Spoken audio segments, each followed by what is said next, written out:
Topic पर हम चलते हैं। पहला टॉपिक है why Elon Musk and Steve have said artificial intelligence can pose profound risk to society and humanity. In a recent open letter, tech research and CEO spoke of an immediate pause on the training of artificial intelligence system like ChatGPT. ChatGPT, artificial intelligence. दोस्तों बचपन में हम सोचते थे कि काश कोई ऐसी मशीन होती जो हम सो रहे हों और हमारे लिए सारा का सारा काम कर देती।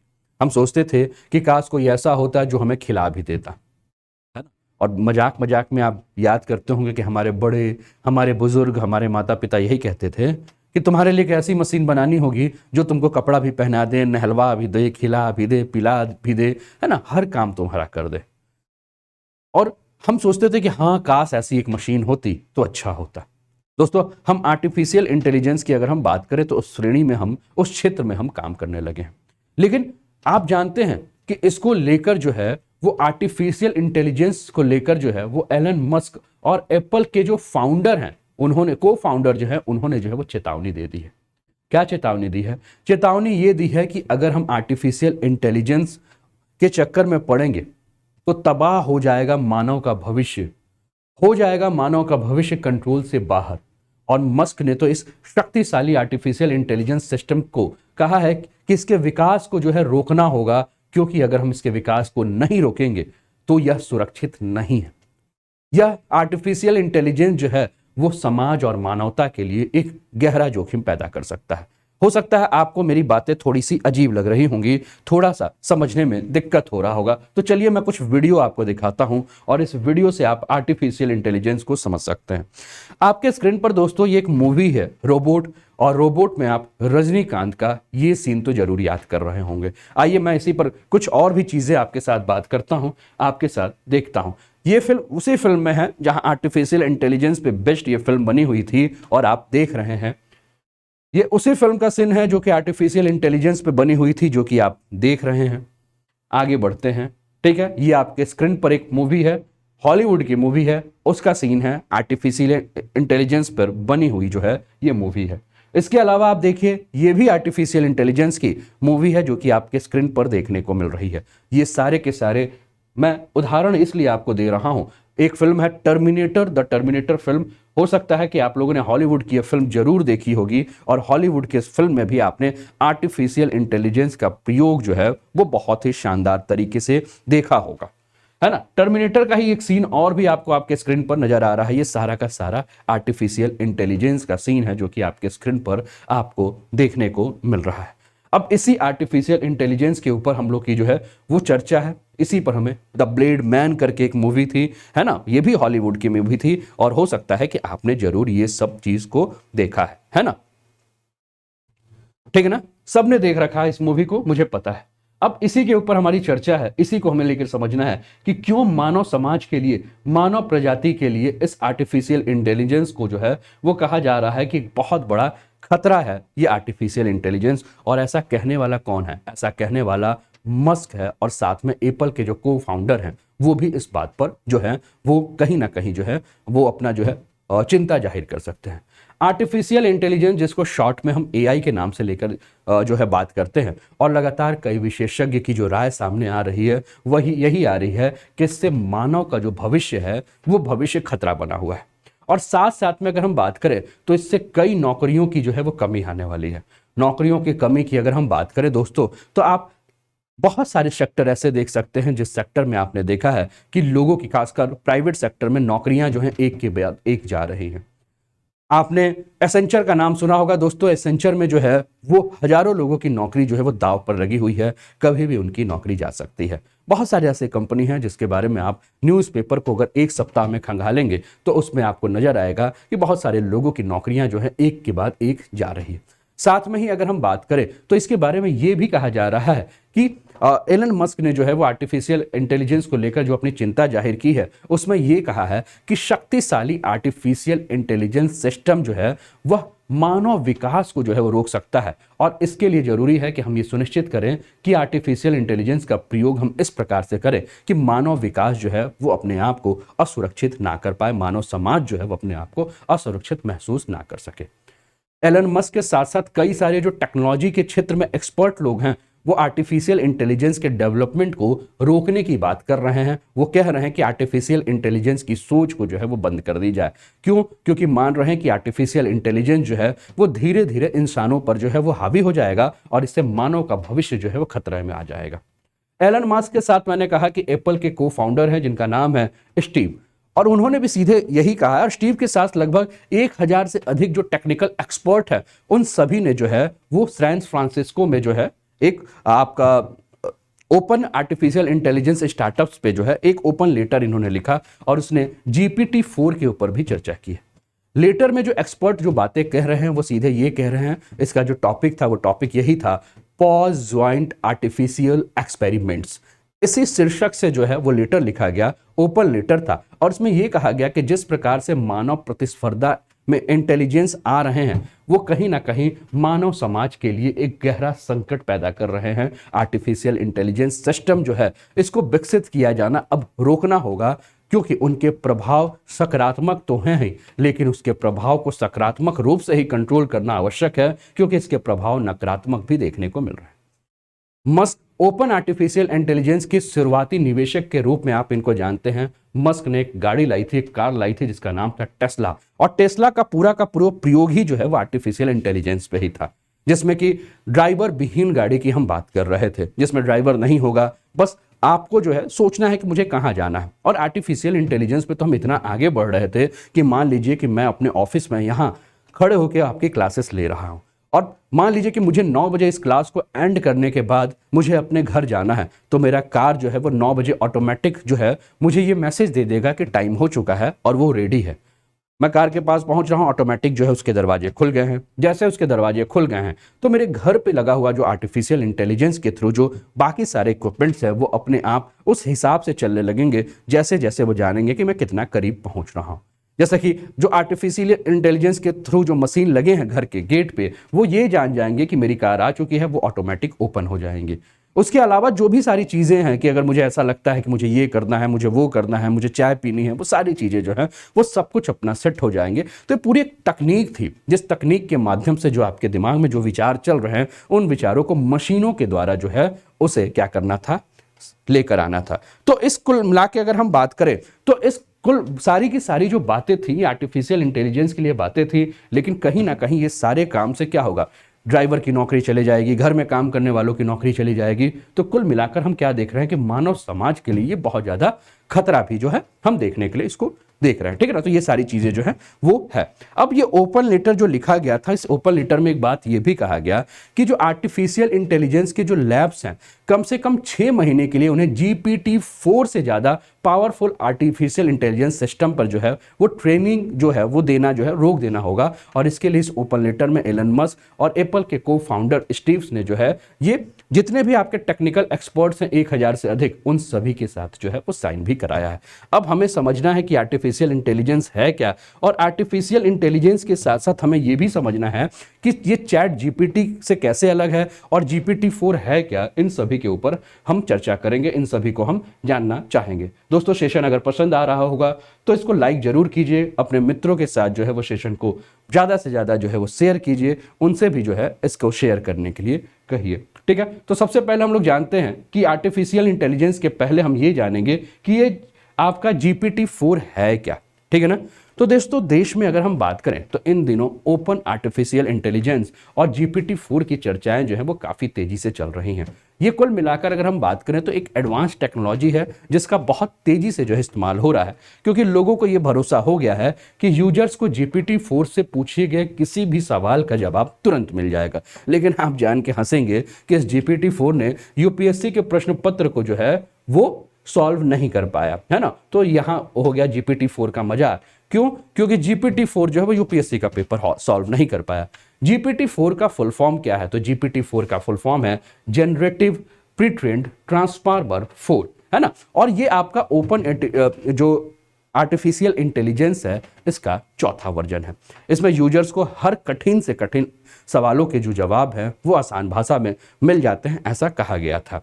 लेकिन UPSC के सामने ये नहीं टिक पाया। UPSC के सिविल सर्विसेज एग्जाम के प्रश्न पे जो है इनकी नानी जो है वो इनको याद आ गई, इनको पसीने छूट गए थे। है ना। यानी कि आप समझ लीजिए कि यूपीएससी के टॉपर्स जो है वो आपके GPT-4 से जो है वो क्या हैं, ज़्यादा पढ़े लिखे हैं, ऐसा माना जाता है। कहने का मतलब ये है कि हमारे यूपी, बिहार, मध्य प्रदेश, राजस्थान, झारखंड, हरियाणा, पूरे भारत के सभी राज्य के जो स्टूडेंट हैं उन्होंने अपने दिमाग से इस GPT-4 को जो है वो कह दिया कि भैया हम जितना पढ़ते हैं ना उतना तुम्हारा मशीन नहीं सोच सकता। लेकिन कहा जा रहा है कि ये सारे के सारे सवालों का जवाब जो है वो सही तरीके से जो है वो दे सकता है। बीच में आपने देखा था एक चैट जीपीटी जो है उसके ऊपर हम बात कर रहे थे। अब चैट जीपीटी का जो इस्तेमाल किया गया है उसमें अगर हम बात करें तो कहा जाता है कि चैट जीपीटी में कुछ लिमिट्स हैं और कई बार चैट जीपीटी जो है वो क्या करता है, गलत जवाब दे देता है। ओपन आर्टिफिशियल इंटेलिजेंस के बारे में कहा जाता है कि ये उससे बेहतर है और इसको अगर बात करें तो इसे आसान बनाने में जो है वो कहा गया कि 6 महीने का समय लगा। चैट जीपीटी के मुकाबले अगर हम बात करें तो कहा जा रहा है कि ये GPT-4 जो है वो ज़्यादा एक्यूरेट है, ज़्यादा क्रिएटिव है और ज़्यादा मददगार है। GPT-4 के बारे में कहा जाता है कि ये एडवांस मल्टी मॉडल है। इसमें अगर आप इमेज देंगे, इसमें अगर आप टेक्स्ट देंगे तो बहुत ही आसानी से इमेज को, टेक्स्ट को ये समझकर आपकी बातों का जो है ये जवाब देने में सक्षम है। दूसरी तरफ ज़्यादा कह रहे हैं कि ये जो चैट जीपीटी से GPT-4 जो है वो ज़्यादा क्रिएटिव है और टेक्निकल राइटिंग जो है उसमें ये काफ़ी एक्सपर्ट है। साथ में ये गानों को कंपोज कर सकता है, स्क्रीन प्ले राइटिंग लिख सकता है, बहुत सारे टास्क को एक साथ कर सकता है। फिर आपके दिमाग में प्रश्न होगा कि सर ये आर्टिफिशियल इंटेलिजेंस जो है, AI जो है वो क्या है, और इसके ऊपर बात कीजिए। दोस्तों आर्टिफिशियल इंटेलिजेंस के बारे में अगर हम बात करें तो इसको हिंदी में कहते हैं कृत्रिम बुद्धिमत्ता। अब इसके जरिए आप समझ सकते हैं, जैसे कि एक इमेज को आप बड़े ध्यान से देखिए, आप अपने स्क्रीन पर एक इमेज देख रहे हैं जिसमें कि आपको एक रोबोटिक सिस्टम नजर आ रहा है या कहें तो एक कंप्यूटर सिस्टम नजर आ रहा है जिसे उन तर्कों के आधार पर चलाने का प्रयास किया गया है जिसके आधार पर मानव का मस्तिष्क जो है वो काम करता है। सरल शब्दों में इसके बारे में अगर हम बात करें तो आर्टिफिशियल इंटेलिजेंस एक ऐसा मशीन है जिसके पास सोचने, समझने और निर्णय लेने की क्षमता का जो है वो विकास किया गया है। यानी कि कैसी भी परिस्थिति हो, विभिन्न परिस्थितियों में ये अपने ढंग से सोचेगा, समझेगा और अपनी क्षमता को जो है वो मशीन को जो है आर्टिफिशियल इंटेलिजेंस के माध्यम से कार्य करने में जो है वो आगे जो है वो हेल्प करेगा। अब कहा यह जा रहा है कि ये ऐसा इंटेलिजेंस पावर है, ये एक ऐसा मशीन है जिससे कि किसी भाषा को समझना, किसी दृश्य को देखना, कोई मूवी देखना, शतरंज खेलना, आपका गाड़ी चलाना, ये सारे के सारे जो हैं वो बहुत जो है आसानी से हो सकते हैं। और इसके लिए मैंने आपको रजनीकांत की जो फिल्म का जो वीडियो दिखाया था आपको, तो हो सकता है यहाँ से आप इसको और इजी वे में समझ सकते हैं, है ना। जैसे कि रजनीकांत की मूवी आई थी, आपको याद होगा इस मूवी का नाम, है ना, रोबोट इस मूवी का नाम था। इसको आपने देखा था, है ना, ये रजनीकांत की फिल्म थी रोबोट। या इसके अलावा अगर हम बात करें तो रजनीकांत की मूवी जो है ये रोबोट, इसमें आपने देखा था किस प्रकार से चिट्टी को जो है ऐश्वर्या राय से जो है प्रेम हो गया था। और चिट्टी को जब ऐश्वर्या राय से प्रेम हो गया था, ठीक है ना, तो दिक्कत क्या हो गई थी? दिक्कत हो गई थी ओरिजिनल रजनीकांत को, है ना, देखा था आपने ना। और वो ओरिजिनल रजनीकांत का ही क्या हो गया था? दुश्मन बन गया था, है ना। तो चिट्टी जो है आपकी स्क्रीन पर नजर आ रहा है जो कि कैरेक्टर था आपका। इसके अलावा ये अगला आप देख रहे हैं आई रोबोट, ये टर्मिनेटर मूवी, आई रोबोट, ये स्टार वार का आपको नजर आ रहा है ना। ये स्टार वार जो है ये भी आपके आर्टिफिशियल इंटेलिजेंस पे बना था, है ना। टर्मिनेटर आपने देखा था, ये भी आपके आर्टिफिशियल इंटेलिजेंस पे बना था, ठीक है। इसके अलावा अगर आप देखें ये टर्मिनेटर का ही दृश्य आपको आपके स्क्रीन पर जो है वो नजर आ रहा है। इसके अलावा आपने देखा ब्लेड रनर, ये सारे के सारे आर्टिफिशियल इंटेलिजेंस पे बनी हुई जो है फिल्में हैं। अब आपके दिमाग में होगा कि आर्टिफिशियल जो इंटेलिजेंस है इसका कीड़ा किसके दिमाग में सबसे पहली बार गया था? कौन था जो कि आर्टिफिशियल इंटेलिजेंस की जिसने शुरुआत की थी? तो दोस्तों आर्टिफिशियल इंटेलिजेंस की शुरुआत करने का जो कीड़ा है, जो श्रेय है, जो जनक है, जो पिता है, वो आपके स्क्रीन पर हैं, जिनका नाम है जॉन मैकार्थी। जॉन मैकार्थी के बारे में कहा जाता है दोस्तों कि आर्टिफिशियल इंटेलिजेंस की शुरुआत इन्होंने 1950 के दशक में कर दी थी, लेकिन इसकी महत्ता जो है वो 1970 के दशक में, यानी कि 50 के दशक में इन्होंने काम करना शुरू कर दिया था। 1970 में आर्टिफिशियल इंटेलिजेंस को जो है वो वैश्विक पहचान मिली, ठीक है। कहा यह जाता है कि जापान ने सबसे पहली बार पहल करके 1981 में 5th जनरेशन नामक एक योजना की जो है वो शुरुआत की, ठीक है ना। तो जापान के बारे में कहा जा रहा है ये 5th जनरेशन जो योजना है ये आपके स्क्रीन पर आपको देखने को मिल रहा है। और ये 5th जनरेशन जो योजना है इससे सुपर कंप्यूटर का जो है विकास किया गया। अब ये पूरा का पूरा 10 साल का एक प्रोग्राम था, ठीक है, जो कि जापान के द्वारा शुरू किया गया था और बाद में अन्य देशों ने जो है वो 5th जनरेशन के इस कंप्यूटर प्रोग्राम के ऊपर ध्यान दिया था। ब्रिटेन ने भी जो है इस प्रोग्राम को बनाया जिसका नाम रखा था एलवी। ठीक है, इसके साथ साथ अगर हम बात करें तो ब्रिटेन के बाद यूरोपीय संघ ने भी 5th जनरेशन के जो ये आर्टिफिशियल इंटेलिजेंस इस पे काम किया उसका नाम रखा था एस्प्रिट। तो इस प्रकार से लेकर हम देखें तो अभी तक ये सारे की सारी चीजें तो दिख रही थी, लेकिन 1983 के बाद अगर हम बात करें तो बहुत सारे प्राइवेट सेक्टर्स के साथ मिलकर जो है कई सारे निजी संस्थान और कई सारे आर्टिफिशियल इंटेलिजेंस को बनाने वाली टीम जो है वो इस पर काम करना जो है धीरे धीरे शुरू की। और धीरे धीरे अगर हम बात करें तो इसको लेकर जो है इस टेक्नोलॉजी को जो स्थापित किया गया उसका नाम रखा गया micro electronics and computer technology. अब आर्टिफिशियल इंटेलिजेंस के बारे में अगर हम बात करें तो आर्टिफिशियल इंटेलिजेंस कितने प्रकार के होते हैं उसके ऊपर भी हम चर्चा करेंगे, है ना। तो आप अपने स्क्रीन पर ये देख रहे होंगे, ये आर्टिफिशियल इंटेलिजेंस के जो है प्रकार है। कौन सा? Purely reactive, limited memory, brain theory और सेल्फ कॉन्शियस। तो आर्टिफिशियल इंटेलिजेंस कंप्यूटर द्वारा नियंत्रित रोबोट या फिर मनुष्य की तरह सोचने वाला सॉफ्टवेयर बनाने का एक जो है वो तरीका है, और इसके बारे में अध्ययन करता है कि मानव मस्तिष्क जो है वह कैसे सोच रहा है और मानव का मस्तिष्क कैसे हर समस्याओं का हल करता है, कैसे निर्णय लेता है और कैसे काम करता है। आर्टिफिशियल इंटेलिजेंस पर एक कंप्यूटर सिस्टम बना था जो कि 1997 में ये कंप्यूटर सिस्टम बनाया था, और ये आर्टिफिशियल इंटेलिजेंस पे बना कंप्यूटर सिस्टम जो है वो शतरंज के महान खिलाड़ी की अगर हम बात करें, ठीक है ना, तो उस समय का जो महान खिलाड़ी था 1997 का, जिनका नाम था, रूस के थे, जिनका नाम था गैरी कस्परोव, उनको इस आर्टिफिशियल इंटेलिजेंस ने जो है वो शतरंज में हरा दिया था। अब भारत में अगर हम बात करें तो आपको याद होगा कुछ दिन पहले भारत के प्रधानमंत्री मोदी जी ने जो है वो 6G के बारे में बात की, और 6G जनरेशन के बारे में जब बात की तो कहा कि 4G 5G तो हो चुका है, अब आने वाले समय में हम 6G के बारे में बात करेंगे जिससे हमारे इंटरनेट की स्पीड जो है वो बहुत फास्ट हो जाएगी। तो फिर प्रश्न ये उठता है कि भारत में आर्टिफिशियल इंटेलिजेंस को लेकर क्या क्या संभावना है, ये भी आपके दिमाग में प्रश्न होगा कि भारत को में क्या क्या संभावना है। तो नीति आयोग के सीईओ हैं दोस्तों अमिताभ कांत ठाकुर, इन्होंने, माफ कीजिएगा, अमिताभ कांत, इनके अनुसार अगर हम बात करें तो आर्टिफिशियल इंटेलिजेंस देश के व्यवसाय के तरीकों को जो है वो बदलने जा रहा है, विशेष रूप से देश के सामाजिक रूप से समावेशी कल्याण के लिए जो है इसका काफी से काफी ज्यादा यूज किया जा सकता है, जैसे कि रोबोटिक्स के क्षेत्र में, वर्चुअल रियलिटी के क्षेत्र में, क्लाउड टेक्नोलॉजी के क्षेत्र में, बिग डाटा के क्षेत्र में, मशीन लर्निंग के जो प्रोग्राम हैं, इन सारे के सारे क्षेत्र में भारत में निकट भविष्य जो है वो क्या है, 4th इंडस्ट्रियल रिवॉल्यूशन की जो संकल्पना की थी भारत के प्रधानमंत्री मोदी जी ने, उसके सारे के सारे संभावनाओं को जो है वो तलाश कर सकता है। आर्टिफिशियल इंटेलिजेंस स्वास्थ्य के क्षेत्र में, एग्रीकल्चर के क्षेत्र में, बहुत सिक्योरिटी के क्षेत्र में बहुत सारा काम करता है, और गूगल के साथ मिलकर भारत इसके ऊपर जो है वो काफी काम कर भी रहा है ना। यानी कि किस प्रकार से स्वास्थ्य के क्षेत्र में, शिक्षा के क्षेत्र में, परिवहन के क्षेत्र में, वित्त के क्षेत्र में जो है इससे जो फायदे मिल सके, इससे फायदे को लाया जाए। फायदा क्या है? तो फायदा यही है कि भैया आर्टिफिशियल इंटेलिजेंस जो है वो मनुष्य की तरह जो है वो सोच सकता है, मनुष्य की तरह सोच सकता है, मतलब कि मनुष्य के जैसे बहुत सारे काम कर सकता है। आर्टिफिशियल इंटेलिजेंस पे तो ये भी बात की गई है कि अगर देश की सुरक्षा बहुत कोई दुरूह क्षेत्र हो जहां व्यक्ति को भेजना बहुत मुश्किल हो, वहां आर्टिफिशियल इंटेलिजेंस से बना जो रोबोट होगा उसको भेजा जा सकता है। पृथ्वी के अंदर बहुत अंदर तक अगर कुछ तलाश करना हो, या कोई ऐसा विषम जगह है या विकट जगह है जहां किसी व्यक्ति को भेजना मुश्किल है, वहां आर्टिफिशियल इंटेलिजेंस का प्रयोग करके जो है वो ज्यादा से ज्यादा संभावनाओं को जो है वो तलाशा जा सकता है। कहा यह भी जा रहा है कि दुनिया में बहुत बड़ा क्रांतिकारी जो है बदलाव करेगा, रक्षा के क्षेत्र में, स्वास्थ्य के क्षेत्र में, आपदा प्रबंधन के क्षेत्र में, कृषि के क्षेत्र में। लेकिन इसके साथ साथ जो है इसके नुकसान भी हैं। वैज्ञानिकों का एक गुट जो है वो आर्टिफिशियल इंटेलिजेंस के नुकसानों को लेकर जो है वो काफी ज्यादा सचेत भी कर रहा है। जैसे सबसे बड़ा आर्टिफिशियल इंटेलिजेंस का नुकसान जो है वो है बेरोजगारी। आर्टिफिशियल इंटेलिजेंस जितना तेजी से आगे बढ़ेगा उतना तेजी से मानव का कार्य जो है वो छीना जाएगा, मानव बेरोजगार होगा, और मानव बेरोजगार होगा तो आय के साधन उसके पास समाप्त होंगे और वो भुखमरी के कगार पर पहुंच सकता है ना। हर कंपनियां यही चाहेंगी कि कम से कम लोगों को रोजगार पर रखा जाए और आर्टिफिशियल इंटेलिजेंस से बने मशीनों का जो है वो ज़्यादा से ज़्यादा प्रयोग किया जाए, तो कहीं ना कहीं खराब भी होगा। दूसरा, मशीनों का अगर आप प्रयोग ज़्यादा से ज़्यादा करेंगे तो जैसे चिट्टी कांड हुआ था रोबोट में, वही कांड आपके सामने देखने को मिलेगा, है ना। यानी कि मनुष्य और मशीन दोनों के बीच में जो है वो काफ़ी अंतर है ना।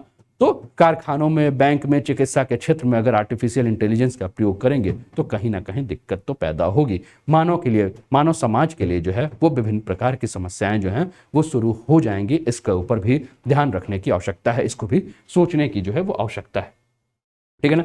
तो ये हम लोगों ने आर्टिफिशियल इंटेलिजेंस के ऊपर चर्चा की। भारत में आर्टिफिशियल इंटेलिजेंस की क्या संभावना है, राज्यसभा टीवी के मदद से इस सब पे बात किया गया है ना। तो एप्लीकेशंस ऑफ आर्टिफिशियल इंटेलिजेंस क्या दिख रहा है आपको, तो मैन्युफैक्चरिंग है, गेमिंग है, गवर्नमेंट सेक्टर है, हेल्थ केयर है, फिनांस है, एजुकेशन है, बिजनेस है, ऑटोमोबाइल सेक्टर जो है, इन सारे क्षेत्रों में जो है वो असीम संभावनाएं जो हैं वो देखने को मिल रही है। लेकिन ये असीम संभावना कहीं ना कहीं जो है वो रोजगार के लिए भी नुकसानदेह है। ठीक है, तो ये पहला सेशन रहा दोस्तों। इसके बाद अभी और भी सेशन है। इसके अलावा अनअकैडमी पर आप सभी के लिए सुविधाएं हैं, इनका लाभ उठाइए। अनअकैडमी के किसी भी कोर्स के लिए आप अनूप 10 का कोड यूज करके आप सब्सक्रिप्शन ले सकते हैं। ढेर सारे फायदे हैं, उन सारे फायदों का आप लाभ उठा सकते हैं। इसके अलावा यूपी पीसीएस का अगर आप सब्सक्रिप्शन लेना चाहते हैं तो CSAT GS इस सब के लिए भी सब्सक्रिप्शन ले सकते हैं। काफ़ी सारे एडवांटेज हैं।